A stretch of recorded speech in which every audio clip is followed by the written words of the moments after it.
Bura Astaranın şeydir. Şeyler parkıdır. Bakın kardeşler. Böyle şeyler var. Bakın çok şey yani. Restoranlar, zatlar da var yani. Bakın. Buradan böyle parka gedir deyəsən. Bilmirəm, ilk dəfə deyəndə çox gəlmişəm, amma buralara gəlməmişəm. Baxın, qabaq deyəsən parkdır. Baxın, deyəsən qabaq parkdır. Ha, qardaşlar, parkdır. Gəlin dedim sizə parklar da tanıdım. Danışa bilsəm danışacağım.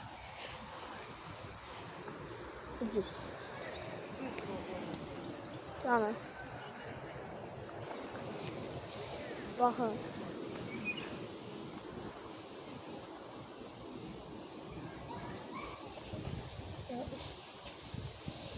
Bakın kardeş. Burada yere yeni size şeyler göstereyim. Bakın bura parka yer. Efsane Burçlar Park. Burçlar özü Burç Parkıdır. Adi parklar oxşamır Burç. Gəlsən bir dakika buranı oxuyun sizə göstərdim. Siz kim deyilsiniz? Devam edək. Bakın. Size göstereyim. Aha. Bak bura Burçlar şeyimiz. Bak bu nazarından çıktı.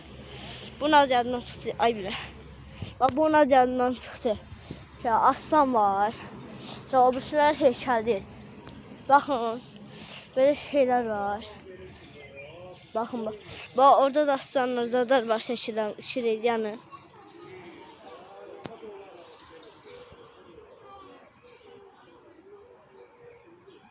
Bakın. Baba orada öyle şeyler var. Sisimin evlatları koysa çökeceğim ama neyse. Bakın burada bu nazı neydi? Yadımdan çıktı. Var. Her şey yadımdan çıkıyor ve soğuk bilmiyorum. Bakın orada kartal şey. O neydi? Bakın burada bir tane iki kardeş de var. Bunlar iki bacıdır dersen. Durup birbiriniz oy bunlar o. Aha burada ineğimiz var. Gel size bunları göstereyim. Bunlar nedir? Bu nedir? Size göstereyim. İlk defa diyordum. Bakın. Bu şey değil hala. İşte bu ağır değil bu. Yadımdan çıktı bile. Ağır değil. Suların üstünde yaşıyor. Bakın.